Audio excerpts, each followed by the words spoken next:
Okay, so we were talking about mindset. Nataki, would you say that mindset in dancing matters and why? And you can just like be candid. Of course, it matters. I think for the girls, it's important for us to be open and to be willing to dance with different levels of gentlemen and to say yes more often than say no, unless you have a really specific reason for saying no, like you're tired or you're having a drink or having something to eat. And then for men, I think they need to be a little bit braver, to be honest. I think that some men think that they have to be an absolute expert, and they don't. So just, go with what you know, and if it's simple, that's okay. Thank you. I agree with that 100%. I was telling the students the other day jokingly, like when you dance, right, you don't want to be too nice, right? And I told them, try to think of Batman, right? You want to be Batman. You want to like protect. You want to take some chances. You want to train, right? And I say this because sometimes, many times actually, leads when they're coming up, they want to play it too safe, right? You can't play it too safe. It's okay as a lead, I believe, and maybe even as a follow, go into the unknown a little bit, right? Like venture out, take some chances, because I believe that's where growth happens, right? Growth doesn't happen when you stay in your shell and you continue to play it safe, right? I wish it was that way, but it's not, right? So I just made up my mind and take some chances, okay? And so, yeah, okay, cool. I don't know how to wrap it up, but that's the idea. Okay, keep it rolling, Michal. So it's interesting because I know in my heart of hearts that that's part of my job as a coach is to teach them mindset and to teach them to take calculated chances, right? Like risks. And I appreciate what you said. Okay, when I teach that, I'm taking a chance as an instructor because I don't know how they're going to take it, right? Yep. Some people may be offended. Some people might think that whatever, but I want them to grow. So I want to lead by example and take that chance, right? Of teaching mindset, right? Any other thoughts on teaching mindset? Resilience, maybe not.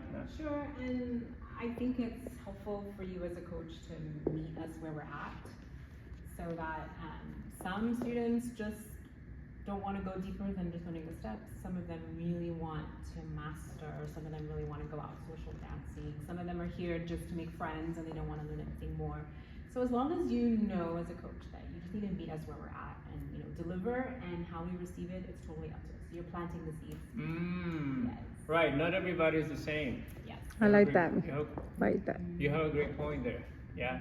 Some people want to be challenged. Some people want to be taught, like to be pushed past their limits, right? But not all of them, right? Some might feel overwhelmed by that. So, okay, cool. Yeah, thanks. Thanks for the feedback. Cool. Okay, let's see.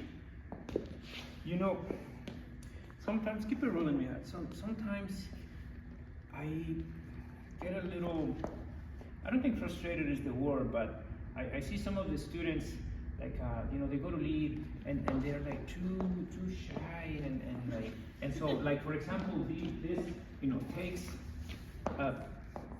more energy, right? More decisiveness. And sometimes I see, they want the result without the input.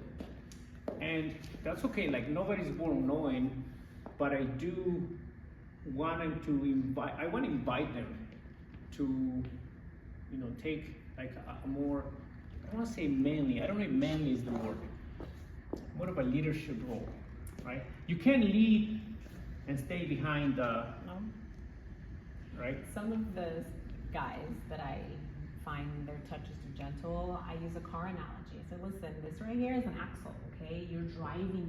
And if you don't turn me, or if you don't hold on to me strong enough, I won't get the message. So just think of how wheels turn.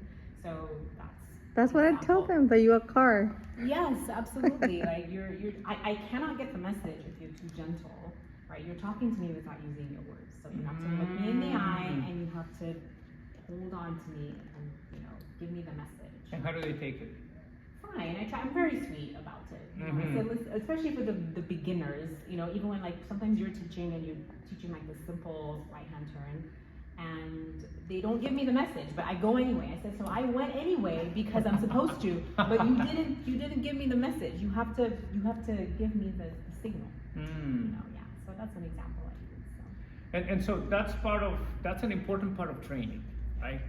I do, because I was a boxing coach, and mindset and heart, if the other person has more than you, you're toast, right? Like you're gonna lose. And of course, I didn't want my students to lose, and so we went into some concepts like deeply, and they became champions, right? So I know that it works. Now I have to like convert that into what you can serve a dancer, right? Not because we're not boxing anymore, right? So cool. All right. Thank you. Let's go. People's waiting. Yeah. I know,